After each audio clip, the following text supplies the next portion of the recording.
Hazel Grace is a poi spinner, juggler, and performer based out of San Diego, California. I had the pleasure of seeing her partner poi performance with Christina LeBlanc this year at Southwest Flow Fest. Watching her perform and grow online in general has been very exciting.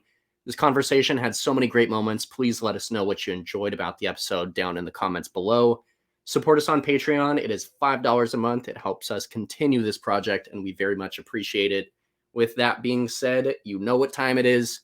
Welcome to the Poidcast, and enjoy the episode, my friends.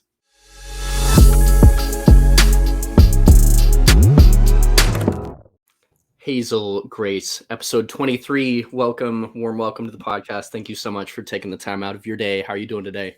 I'm doing amazing. Thank you so much for having me on. I am so excited to be on this podcast. Oh, I can't wait. Yay. All right. I love that energy. I know you've had a lot of accomplishments in your personal life just occurring recently with school and all the stuff that you've gotten done. So yours is a good time in your life to do the episode.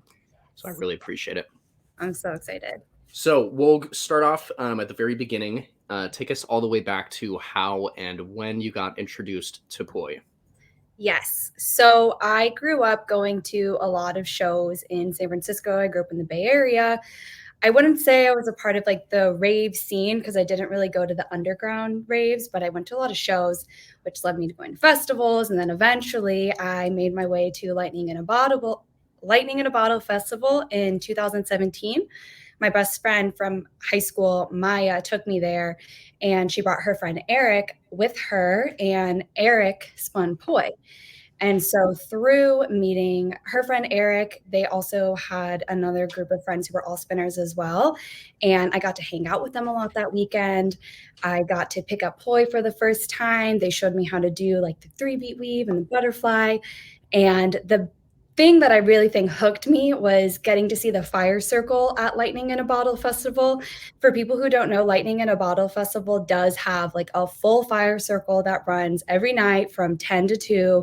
And it's basically open to anybody there at the festival, which is so cool that they are able to do that. Damn. And when I saw people spinning fire in that fire circle, I was just mind blown. I'm like, are you serious? Like there's people out here just spinning things on fire in the middle of a festival. Like this is the coolest thing ever. And was just like hooked. And getting to practice that weekend and like learn different things, I just like bought a pair at that festival and never looked back. I love hearing that.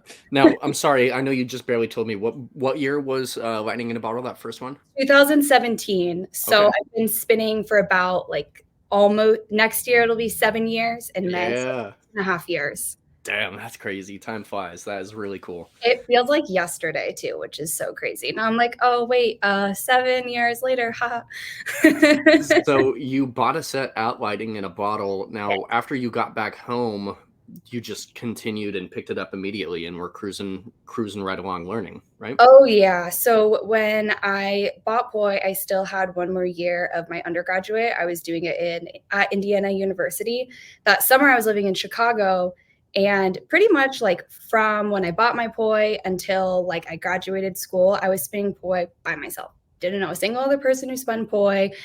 I was out there just trying to figure it out. So Drex videos were like my number one teacher. Literally, I don't think that I would have the same foundation of poi that I do if it wasn't for Drex's videos, because he just explains everything in a way that makes perfect sense. And having that foundation of like, there's a like scientific reason why the poi are acting the way that they do.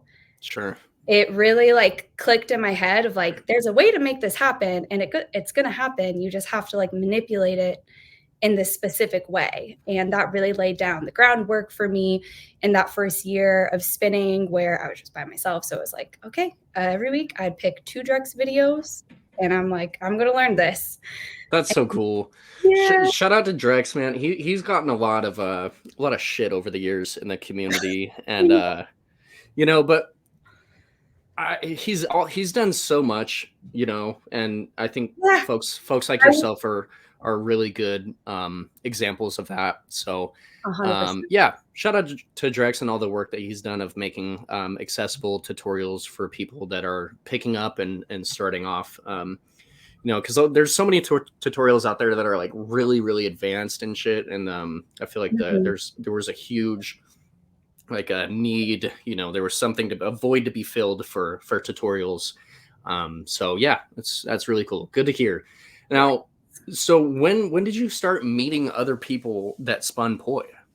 So I met people at Lightning in a Bottle Festival, and then I went to the 2017 Eclipse Festival as well. Got to hang out with some of the same people. That's where I met Christina, who is my like current one of my best friends and definitely my OG poi inspiration forever. Um, I got to hang out a lot with her and her friends at that time.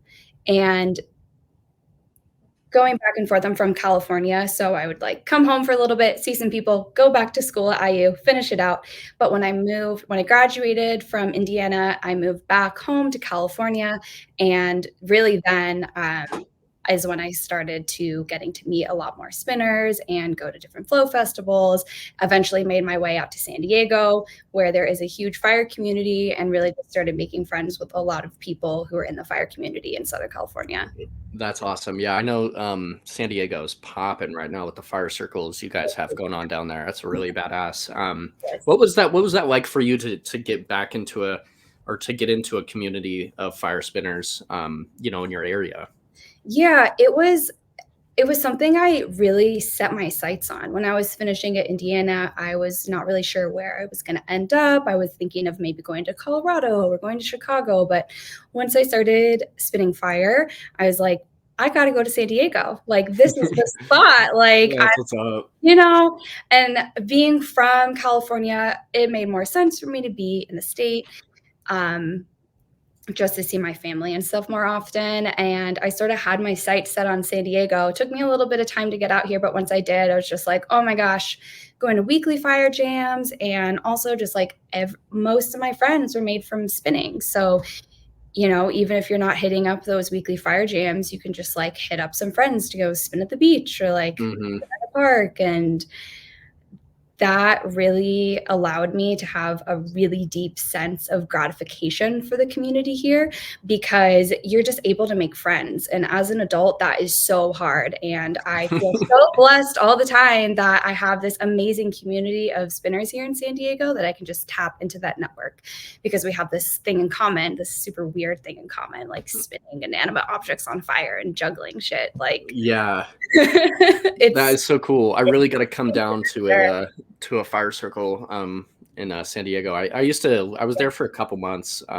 just years ago, but I was there for work. So but different. yeah, you guys have so much talent down there. It's ridiculous. So Mhm. everybody in San Diego that might be friends with Hazel, shout out to you for being there. And yeah, it's just really really cool for people to be able to have that community where they're located. Um, so when this is a topic I'm really excited to get into with you. When did you first get into partner poi?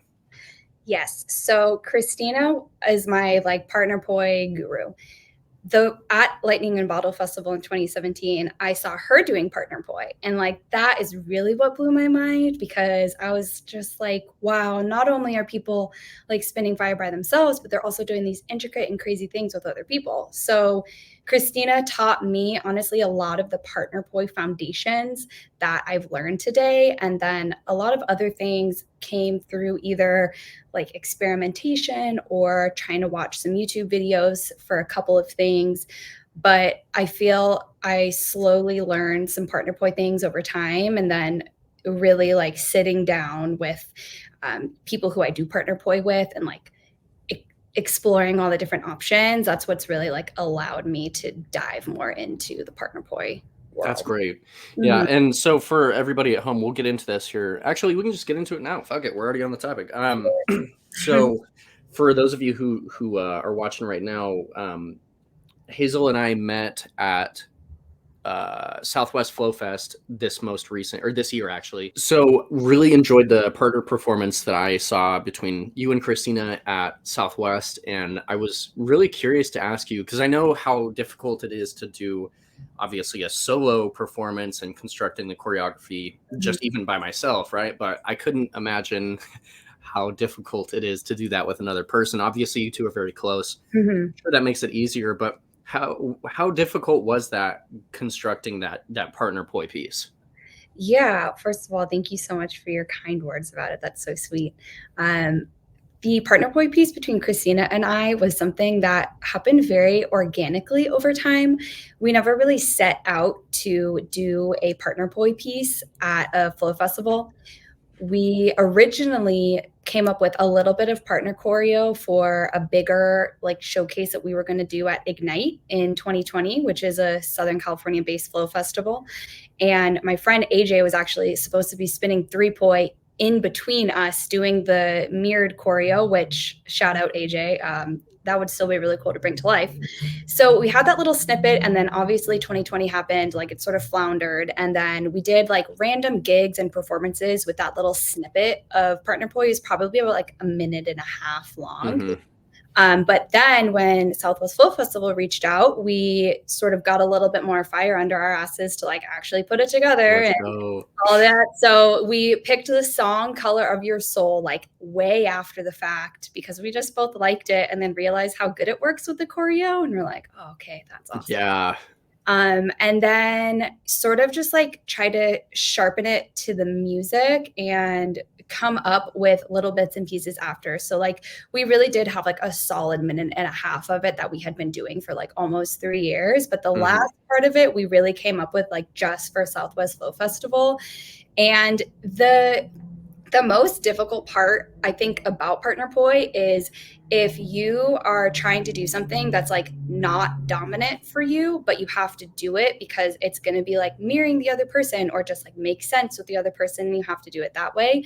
You really have to be cognizant of like what hand you're using or what direction you're going in, because for some things, me and Christina will do like completely differently. Like she'll start a trick with her left hand and I'll start a trick with my right hand. And we're like, okay, that works easy. Like we can easily go into that. But there will be other tricks where it's like, we both want to go in the same way, but one of us has to decide like, all right, who's going to be the one to go the other way? Yeah, I didn't even think about that. And that makes so much sense though. I'm not really, I haven't gotten into partner poi ever, but yeah, that would be something that I just didn't even think about as far as, dominant versus non-dominant. It's like, all right, it's your turn to do something that it's on non-dominant. That's really cool. And yeah, having a base for the performance, kind of having, a few segments that for sure you want to get through. Having a base for a performance is so important, and then choreographing all the little transitions and the things in between the beginning and the end and stuff kind of just comes with theorizing it and whatnot. But yeah, it's just really cool. Actually, Joey, if you would while we're talking about partner poi, if you would go to Hazel's Instagram, and we'll just throw up a little video of you and Christina. I believe you have a fire performance that was just a little clip of you guys doing some event or whatever. But so what are some of the aspects of partner poi that really kept you motivated to keep doing it compared to solo individual poi spinning? So one of my favorite things about doing partner poi is that the excitement that you get from nailing something is now shared with another person. And that is such an amazing feeling. Like when you're personally like working on a trick and you nail it, you're like, fuck yeah, this is awesome. But then getting to share that with somebody else is just like so incredible. It's such a good feeling to be able to do that with somebody else. And there are also so many more opportunities to do cool tricks and shapes and ideas with partner poi. Like you have 4 poi, you got 4 hands, the possibilities are endless. Like you can seriously go for some crazy stuff if you want to. And that is just something that always really motivates me, because I really like making cool, intricate shapes and patterns, and just being able to like add another layer on top of that is really cool. Absolutely. Let the intro play one more time. This is so cool. And yeah, you're completely right, because you can make patterns that you couldn't otherwise make if you didn't have both people, obviously. It's just so cool to see it come together. And yeah, I'm sure that is really exciting and fun to have somebody to be excited with about patterns and kind of work with and see it come together. That's a perspective that I really haven't necessarily heard before. I did an interview with Ryan and Kristen. Oh yeah. Yeah, they're great. I really loved that partner poi interview as well. Speaking of which, if you're curious about those of you at home who may be watching this and are curious about more partner poi stuff, go check out that episode with Ryan Dusham and Kristen Hegedorn, because they have a lot to offer as well. It was a duo interview. It was super fun. But yeah, there's tons of more footage on Hazel and Christina's Instagram. If you guys want to go check that out, there's a ton of stuff there. So I do want to get into, because we kind of dove ahead, and discussed performances and whatnot. But what was the first actual Flow Arts Festival that you attended, and which one was it? The first Flow Arts Festival I went to was MOPS in 2018. So that was Marvin's event, and it was in Idlewild that year. That's the man right there. Shout out to Marvin. MOPS. That is really cool. Now, I'm sure that Marvin, typical Marvin fashion, would be running a showcase. But how was it seeing the showcase and all the classes? And I mean, how was it compared to going to a festival like Lightning in a Bottle, when there's a ton of poi spinning going on, but then going to a festival that, like, this is what the festival is for? Like, how much of a different feel was that for you? Yeah, so I learned a lot. I was in classes all day. Like, I think I took a class every single hour, and I was just trying to absorb all the information that I can. I was trying to learn so much because I had so much to learn. So I brought so many different props with me, and I was just running around trying to learn all the things. The one thing I will say about MOPS is I was very intimidated by the gym setting, because everybody is just so good. And I had only been spinning for a year and a half at that point. I walk into the gym, there's people juggling for poi, the craziest club jugglers I've ever seen in my life. And I'm just I'm so scared. Everyone is so kind and nice and welcoming, though, but it just is a very intimidating experience, especially if you've never really seen anything like that before. So my main focus was taking the classes and watching the gala shows. And I honestly would practice at my tent and at my campsite. But I think I spun a little bit maybe on Saturday night in the gym, but I was just really intimidated, to be honest. Looking back on it now, I totally understand that I was just nervous, and probably could have spun and it would have been fine. But I am also really grateful that I did get to go to MOPS, because I think that was the last one that they did. At least on the bigger scale. So yeah, RIP MOPS. I'm super grateful that I was able to attend that event, and I learned so much. That's where I took a contact poi class from Ashley Galliford, and then just all the contact poi stuff clicked. She is such an incredible teacher, and I'm really grateful to be able to have that experience. So that's so funny that you say that, because you'll never believe who's the next guest. Oh my goodness. Yeah. Yeah, it's Ashley. I have so much to say about Ashley. She's absolutely one of my favorite people in the community and spinners in general to watch. She inspired me so greatly. I want to say back in 2017, 2016, maybe. It was pretty, it was a while ago, but I saw how good she was at contact. And I had done some contact poi. I was definitely into contact poi, but her fluidity and control with contact poi, as far as she was mirroring contact patterns, and that really sent me down a rabbit hole of my own contact exploration. So really excited for that episode. Ashley is fucking really, really cool, and an incredibly talented artist. And I believe she actually will be focused in one of the reference videos that we'll get to here in a second. Now, I do want to ask, what was the first performance that you did at a Flow Festival? Was that with Christina? Yes, it was. So Southwest Flow Festival was the first time that I ever taught and performed at. No way. Yes. That's so cool. Well, I would not know. I would think that you had run through that many times already. I applied to teach at some events in 2020, and like I was like, this is my year. Oh, that's right. I'm gonna do the thing, and then, so, Yeah, that's right. That's right. Well, it was a good fest. It was a good first festival to perform at because yeah, yeah. Southwest. Everybody down in at that event is just so great and Mhm. just so much talent in one place. It's amazing. Yes. Cool. So, a topic I do want to get into before we get to your reference videos is Mhm. 3-poi. So, Mhm. how has your 3-poi journey challenged you and engaged you? What are some of the good and bad aspects of 3-poi that you have experienced? Yes. So 3-poi, I feel like allowed me to feel that like instant gratification that I had been longing for so long. Because once you learn a lot of 2-poi tricks, you're like, okay, I learned a lot of stuff, and the things that I need to learn now are going to be really hard, and I'm going to have to practice them a lot. And you don't really get that instant gratification. But at least like learning the first couple of like 3-poi things that I was doing, it was just so refreshing to like have that again, where you just like learn something and you like learn it sort of fast, and you're like, oh, yeah, like I can do the thing. This is awesome. I feel like it breathed a lot of new life into poi for me, which is also really cool. Like I definitely, when I started to go back to school in 2021, like a lot of flow art stuff just sort of like withered away for me. And being able to pick up 3-poi again really helped me like find my love for poi again, because I Oh, definitely lost that to life and to other props, to be honest. So incorporating 3-poi has definitely been something to help me like get back to my poi roots, because like poi was the first prop that I did.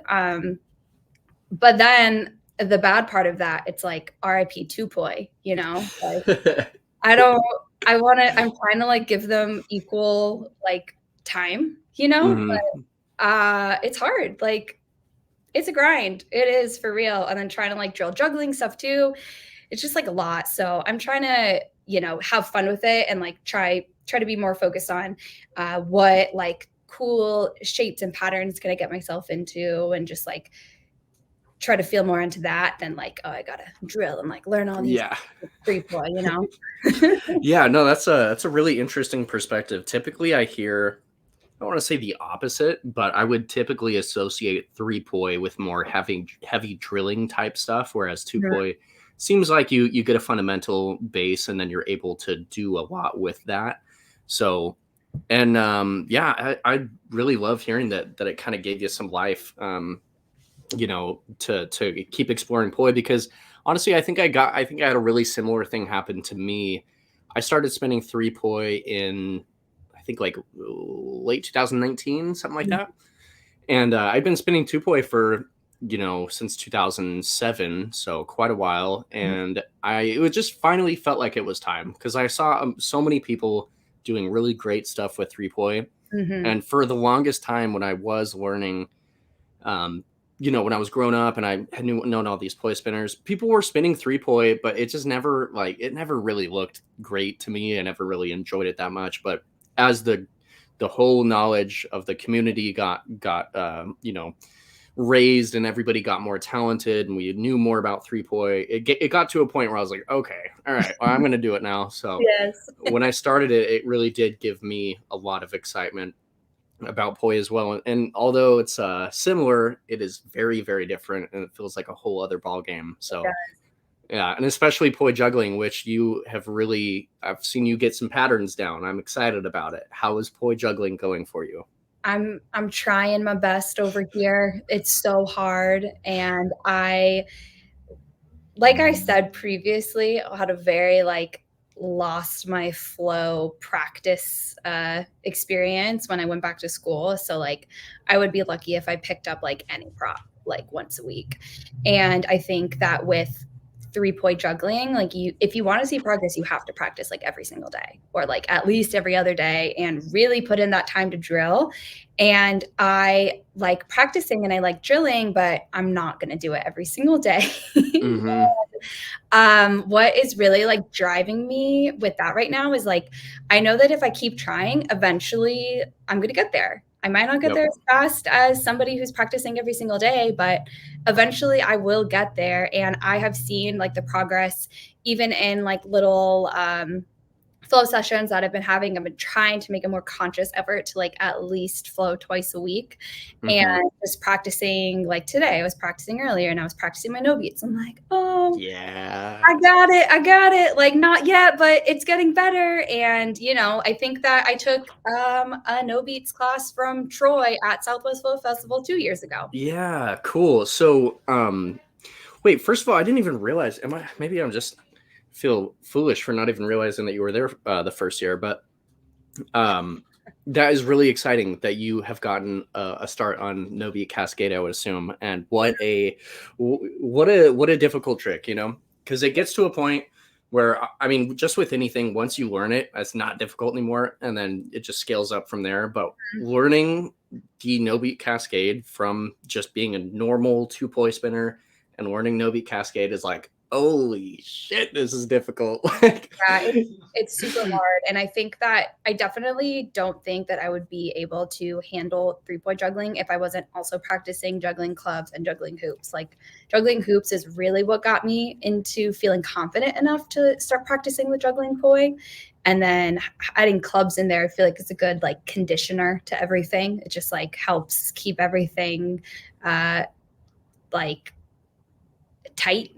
Juggling clubs. In addition to that, like I definitely am not like seeking out a lot of like crazy tricks and patterns. I'm just trying to practice my juggling with as many as I can. Damn it. Shout out to Troy. He's gonna we've been kind of having this ongoing, like, I want to say feud, but disagreement throughout the years, where he's like, man, just pick up clubs and you'll be flashing that shit in no time. And I'm like, no, I'm not picking up clubs.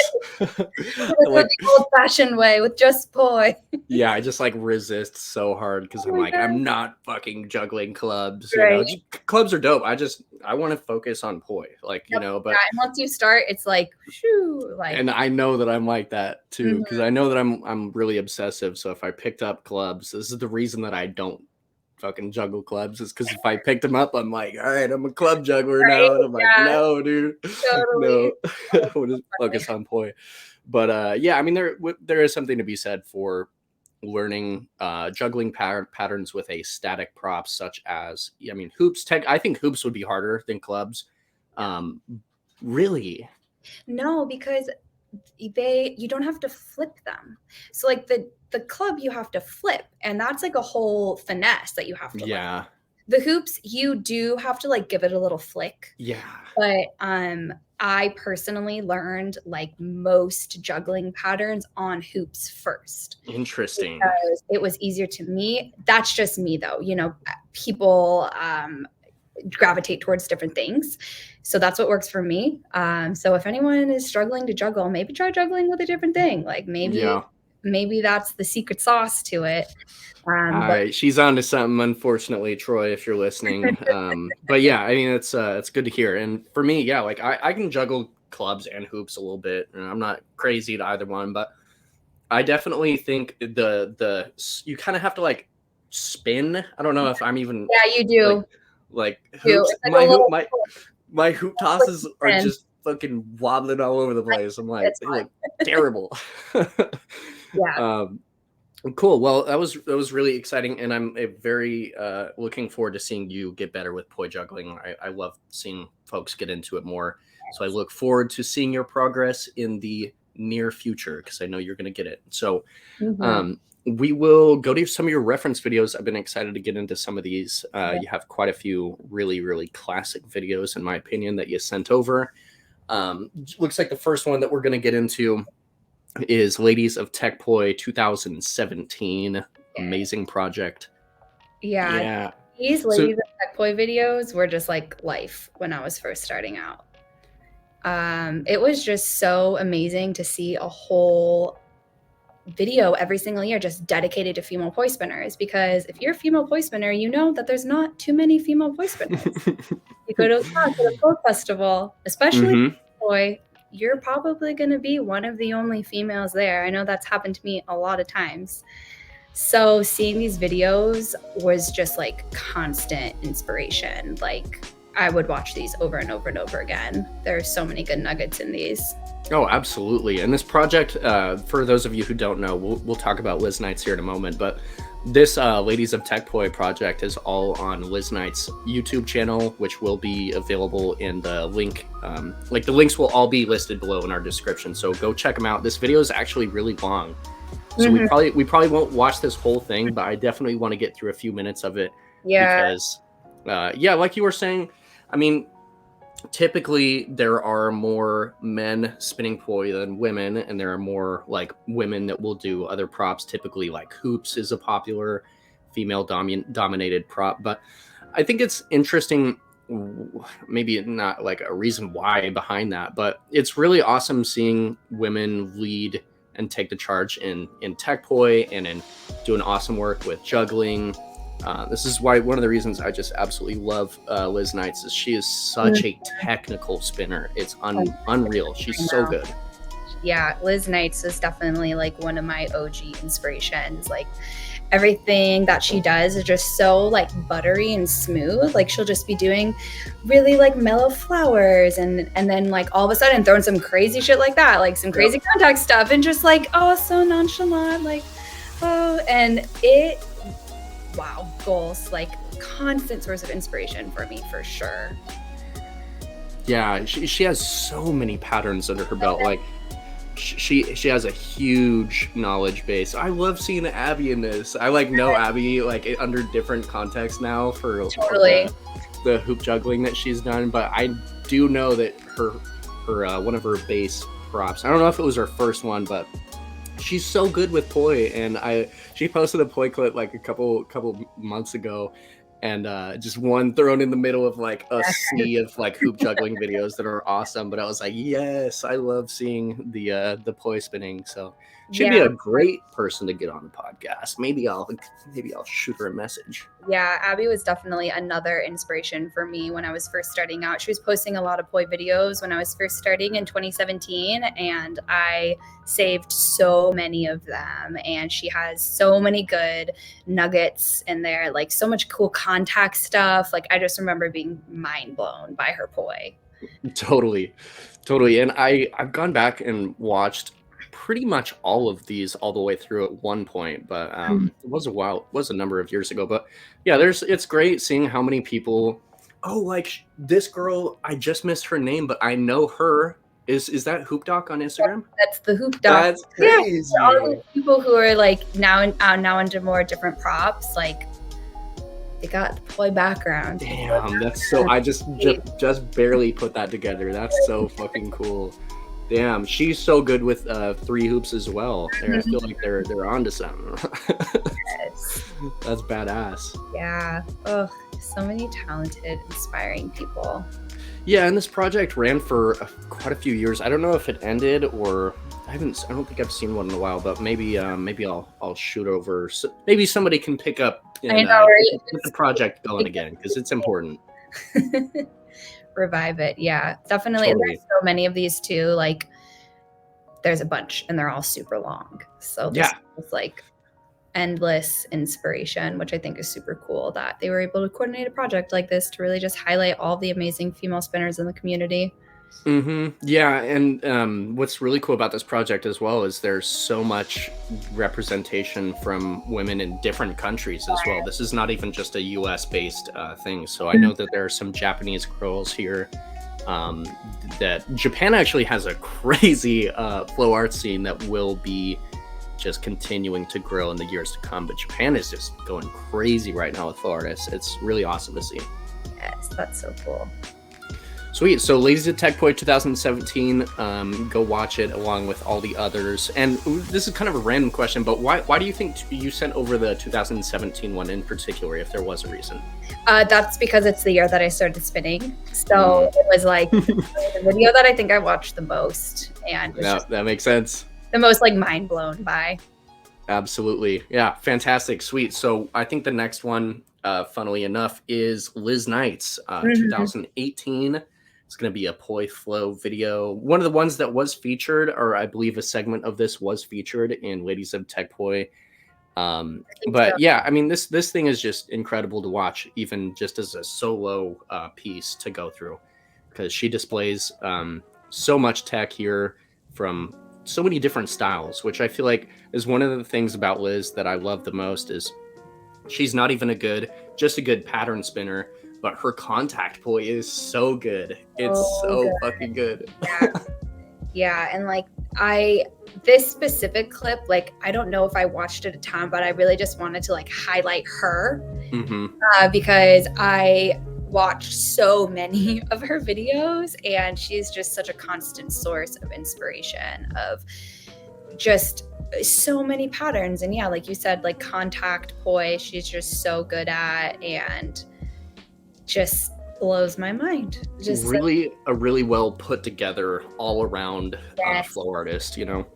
Yeah, her, like, I think the thing that really I appreciated the most out of her is just how clean and fluid everything was, and it just seemed so effortless. And that was something that always really drew my attention. Like, I grew up as a ballet dancer, and that is a lot of what ballet is you're on your toes and you're in a really uncomfortable position and you're sweating, but you have to make it look like effortless and very graceful and like everything is all fine. And that you know, style really stuck with me as I was trying to develop my own style. And I think that Liz like perfectly emanates just that super graceful and effortless flow, where, you know, she's also throwing in a bunch of really crazy tricks that are really hard to do. Absolutely. And another side note of why I personally take a lot of inspiration from Liz is she has taken an art that obviously a lot of us love, and if you're watching this, I hope you love it too, but she's really taken poi and has been so successful in her own career and her performance industry or performance business that she has running right now. Just such a role model for many people. You know, it doesn't yet have to be, you know, women in our community, but I mean, just so many of us take inspiration from her and the successes that she has had in her professional life from the dedication and the years that she spent doing poi. So thank you for sending that reference in. Shout out to Liz Knights. Hopefully we can convince her to come on one day. But we're going to get into the last reference video, one of my personal favorites of all time. If you've been a fan of the podcast, you know that I absolutely love Surreal Melting Poi 2010. Now, this is one I was excited to ask you about because we had talked about, I think it was another video from Surreal, but I believe it was Lexi's episode. And Lexi referenced a Surreal video from like 2008 or some shit. It was old. But tell me, I love seeing artists that start so many years after videos like this came out and having it still be so relevant. So what do you think really stood out to you about Surreal's videos, or this video in particular? I think that his creativity with the poi just really was super inspiring to me. I don't think that I saw any videos that were like him. He has such a unique style. And I think what it really opened up in my brain is like, there's endless possibilities with poi. Like, you can do so many different things that you don't even know about. And as a spinner just starting out, that's really encouraging because, you know, you can learn like these tricks from tutorials and stuff, and you can learn sort of the basic things, and that's a great foundation to start with. And then you can also take all those tricks and just like put your own spin on them and put your own unique creative touch. And I think that videos like this really emanate that, because he is like doing, you know, tricks and patterns that we may have like technical words for now, but he puts his own sort of like creativity and style into it. And I think that was really inspiring for me when I was first starting out. Like, okay, I could take all these tricks that I'm learning, but then I can like add my own thing into it, and I can like see where I can take this. And that's super empowering as like an artist, you know, just to know that like there is a possibility to to put your own spin on it. And you don't just have to be like learning the things that is on the internet or that everybody else is learning, you know? I love that you said that, because I really would call Surreal, and a lot of others would as well, quite literally a visionary in Poi, for sure. Mm-hmm. And I mean, I still get chills watching this video, because I mean, when this first came out, when Melting Poi and when Brainstorming came out, these were videos, because I was in a household back then when I like was living with my brother here and there, but any of our friends and any of the people that we were just hanging out around during that time period, this video and other videos of his would be playing in the background at parties and shit, and we would just like stop and just talk about him and talk about patterns and just take so much like inspiration from him specifically. And I love that you said that you can really put your own spin on a lot of this stuff, and really just opens the avenues to be creative, because goddamn, he's incredibly creative. Yeah, it's just like a timeless video too, you know. They're so timeless. Like this should be put in like the Poi time capsule and locked away for people to see in like 100 years from now. Yeah, and this is one of the reasons that I have no problem going through a video multiple times, because our patrons and the people that watch every episode of this project, they know how much I love Surreal, but it's important for us to keep going through some of these that are that relevant and are that timeless, because you know these videos, like he's just kind of cemented his legacy in a lot of ways, and I don't ever see it, you know, not being relevant in Poi for sure. I completely agree. Yeah, such a good video. Sweet. Well, y'all go check out his page. Hopefully, you know, you're easily can locate his YouTube channel, but he has so much stuff on there, and there's other videos such as Brainstorming. If you haven't seen it, please go watch the whole thing. Watch it with some music, because unfortunately we can't get the music overlay here, but the music alone, like Joey was getting the videos queued up right before we did the episode, and I heard the beginning, and I'm like, oh, fucking instant chills. The nostalgia is so fucking cool. Sweet. Well, those were some insanely great reference videos. Thank you very much for sending those in. So I don't want to make this announcement. We'll officially make the announcement here soon, but we're actually going to pivot this podcast a little bit and start talking about and start having on other artists that do other props as well. So it is going to be centered around Poi, but we are going to have other flow artists on the podcast eventually. So you are very multi-prop talented. Tell me about your other props that you have and what you love about those. Yes. So the prop that I got into after Poi was fans. And I also learned some dragon staff and contact staff sort of in between then. I haven't spun either of those in a really long time, but I do know like at least some of it. And I got into double staff then, and then I got hoops and clubs for the most recent thing that I got. And the multi-prop life is so necessary for me, because I think that if I didn't have multiple props to spin, I would get bored or frustrated way too easily. And I also don't think that I would have learned as much as I did if it wasn't for having multiple props. Like a prime example of this is with fans. I wanted to learn quarter time with Poi, but I had no idea how to make it happen. And I think there was like one YouTube video I saw about quarter time, and I was just like, I don't know what this is. I don't know how to make it work. And then I got fans, and I was like, oh, like this is what it is. And being able to take like the same sort of like grid framework and apply that to all of these different props, I feel like just helped create these neural pathways in my brain to allow me to just really see like this whole field of opportunities around me with all these different planes and all these different places to put things. And it also allows me to like I said, be less bored with things, because if I'm spinning like one prop and I'm just like, okay, I'm not really feeling it, like I don't want to stop flowing, so I'll like go and pick up another one, and then I'll pick up another one, and I feel like I have different props for different like moods I'm in. It's just been so so amazing to be able to get to learn so many different props. And I highly recommend to anybody who's like feeling in a flow rut or maybe feeling like not super connected to their prop, like see what other prop you can pick up, like see what else is out there, because like each prop I feel like brings out like a different archetype in me. And that is something that I never would have even like thought was a possibility. You know? Yeah, I really love that you gave the example of quarter time, because when I teach, so I was teaching at my studio, and there were some girls in the studio that were having they couldn't learn, they were like, couldn't figure out quarter time. And I like picked up the fans and I was like, all right, this is what it is. And I like did the quarter time thing, and they're like, do you spin fans? I was like, nope.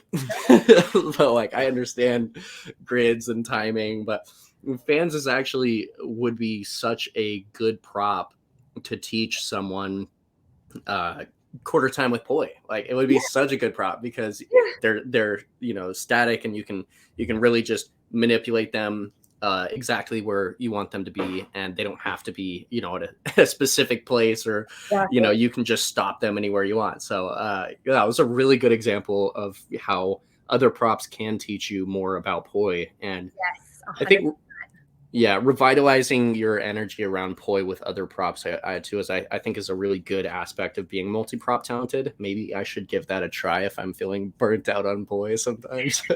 I'm here for it. I vote yes. Maybe we'll see.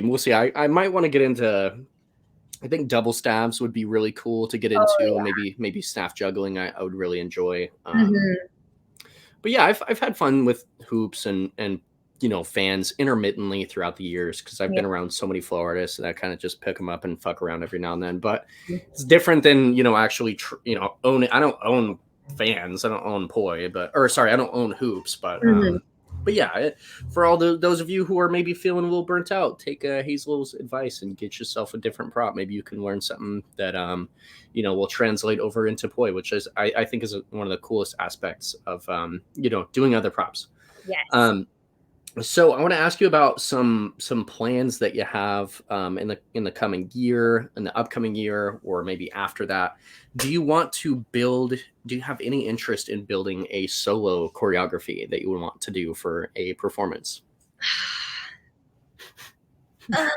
Yes and no. I think that it's something that I am bound to do eventually, especially with my background in dance. Like as a child, I would choreograph dances to songs all the time in my room. I think it's just something that's very like me. However, I also do not want the pressure of creating it to apply to something, because I think that will suck all the fun and joy out of it. So right now I'm trying to get inspired with either like a song or different patterns, and like try and more lean into my artistic inspiration for it, rather than just like, I want to make a act and perform out a thing because that's what I should do. I don't want to do that, because I know that if I do that, it's going to make like me lose my connection with it. So it's something that's on the horizon. But I am really like waiting for that like right chord to hit, and I think I'm getting there.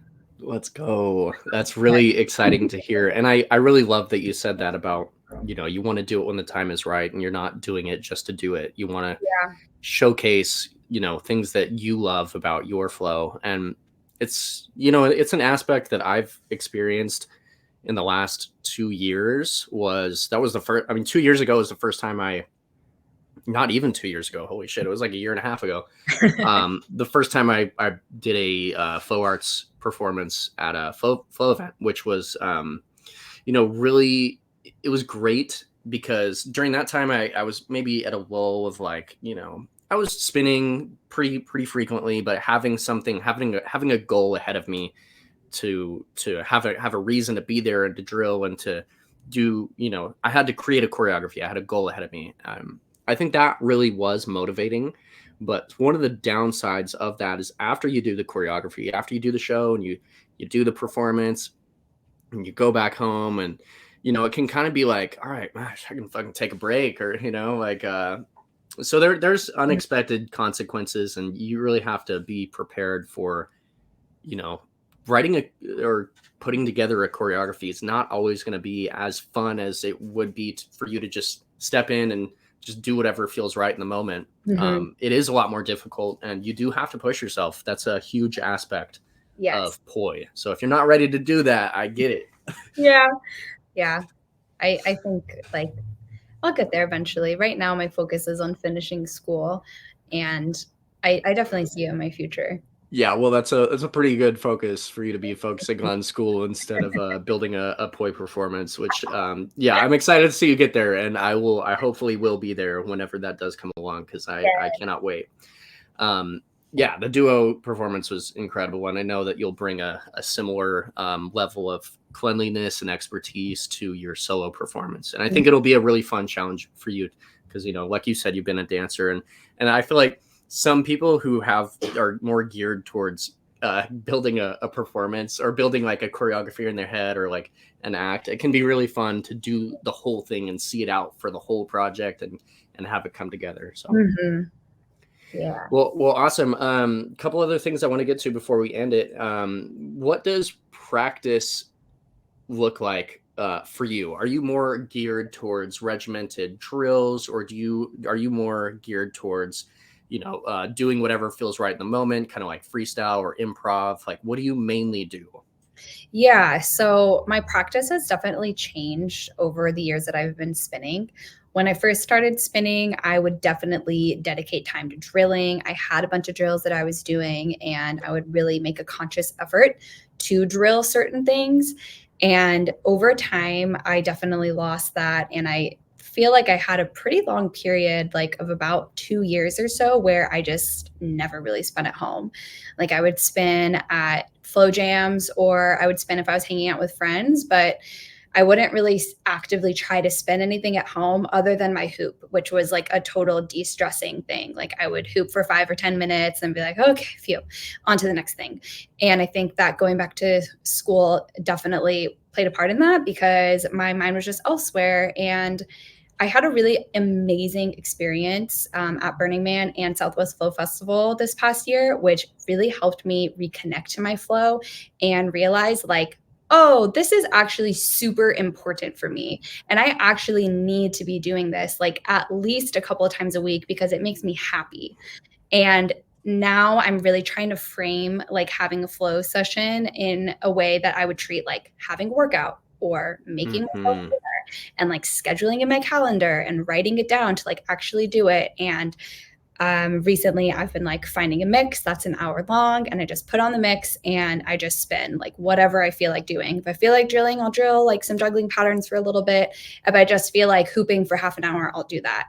And really just trying to like use it as more of like a meditation and self-care practice, I think has been hugely instrumental to me. And I wish that I realized that sooner, because it really took like being at Burning Man and being in the mud apocalypse to like really realize, and camping with Camp Kinetic too, which is all amazing spinners. I'm like, oh my gosh, like it all makes sense now. I need to do this. That has been really, really helpful. So I just want to say, if anybody's like feeling disconnected to their props, so they haven't been spinning at home, or you're just sort of like not feeling it, like you are still a flow artist just because you're not spinning right now. And I just really want to empower people to know that, because I definitely felt strayed away from it for a while. Yeah, there's difficult times, in all of our lives, and I feel like the hardest times to do it is sometimes the most important times for us to continue, because there's this thing about art, like a lot of the best art across many different mediums comes from dark places and comes from pain and sadness or whatever is going on in your life. And I feel like I've made a lot of just huge breakthroughs in times where poi was all that I had to keep myself happy and fulfilled, and to put my mind into, because we all go through stuff, but yeah, it's really good to make it a part of your self-care routine, much like yoga, or like you said, working out. meditation. It's all kind of can be parallels and so yeah, I love that you said that. Now I am going to pass it over to Joey. He does have a question for you. Whenever he's ready, he's going to take over the mic and he will have our question for you. Hey, what's going on, Hazel? Hey. So I actually have 2 questions for you. Okay. The first one being, what prop do you find yourself connecting with the most? Oh boy, this is such a hard question because it honestly changes in seasons of life. Like when I was in school really stressed, who for sure 100%. Because like I just like whip it around and move my body and just like get a bunch of stuff out of me. Right now, I'm really connecting with my 3 poi, which is super exciting because I feel like the first time that I've like really connected with them, and I'm like, oh yes, like it's finally clicking. So that's what I'm really connecting with right now. Right on. And my second question would be, what is your favorite prop to burn with? Oh, fans. Fans? Nice. Fans, they're so fun. I love burning with fans. I feel like super badass when I spin fans, and they also are static. So like I feel like they use a little bit less brain power for me, at least. I usually always start off with a fan burn and then go into a poi burn. Into some closing topics here. I want to know what festivals, if any, I know you're very busy in your professional and personal life. But what kind of flow festivals do you have on the docket, maybe for next year or years after that? Yes. So next year, I'm really trying to make fire drums happen. That is definitely something I'm setting my sights on. I would love to go to Southwest Flow Festival again. And I know this isn't a flow festival, but I am going to be going to the Texas Eclipse as well, which I know there'll be a lot of flow artists there. So I'm really looking forward to that. Okay, cool. Yeah, and fire drums I will be attending this year. I will be going. I missed it last year and I haven't been. And every time I tell people I haven't been to fire drums, they're like, "What the fuck are you doing, bro?" I'm like, "Yeah, yeah, I know." Yeah, fire drums is, just for those of you who might not know, is a festival in California. I believe it's in June this year. It's going to be incredible. There is just so much stacked talent at that event. So definitely on the docket for me this year. And yeah, it was really awesome. Like Southwest Flow Fest was an incredible event. It was really cool just being able to connect with so many people that I've known, online or interacted with online for a couple of years, and just to have, more connection in person and to learn from each other is just such a valuable experience, Yes, flow festivals are so amazing. I'm so grateful that they exist. Yeah. I was you made so many gains in the contact poi. It's awesome. Like I love when people want to take my class and they want to take something away from it, and we all can give each other different things. And I think that's one of the coolest things about it is like, all right, I have put in so much time into contact poi specifically. This is what I'm going to be doing my class on. Whereas other people will be like, all right, well, I've done a ton of research into isolations or manipulations, and it's really great for us to be able to take those people that have put so much time into one thing and be able to chat with them and see them face to face and see how they're doing it. So I'd love to see you at either of those next year, and we can close out with any kind of last closing thoughts that you have, or any kind of shout outs that you want to make to anybody at home or anybody that you really appreciate in your life. Yeah, we'll let you close it out. Yeah, so I would love to give a shout out to my best friend Maya for helping me get introduced to the poi world. My best friend Christina for always being my OG lady poi inspiration and providing me with so much support. And also my partner Mike for being the best juggling buddy and partner poi partner as well. Yo, yeah, Mike is the man. Me and Mike had a really good time at at Southwest. Yeah, Mike's hella cool. I ran into him, and at first I didn't even realize it was your partner, and you were off doing somewhere else, and I was hanging out with Mike, and he was juggling his clubs, and he was tossing his clubs really high up in the air. And it was after the gala show, and we had a great time. And Christina as well. I am very grateful for her influence on you, and her presence in the community in general is awesome. And I was able to chat with her for a while at this most recent Southwest, and that was a fantastic time as well. So awesome shout outs. I can't wait to make it down to San Diego at some time. I will let y'all know when I do make my way down. And shout out to the San Diego crew, my San Diego SoCal Flow family. You guys all know who you are, and It just brings me so much happiness and joy. Yeah. Cool. Well, thank you so much for your time, Hazel. Please go support her on Instagram. I know you might. Do you have a YouTube channel? No, I don't. Okay, not yet. Support her on Instagram and watch her continue to progress in her own art. And we'll catch you on the next episode, episode 23. Peace out. It's been a great one. Thank you, Hazel. Thank you so much. Bye. Peace out, everybody.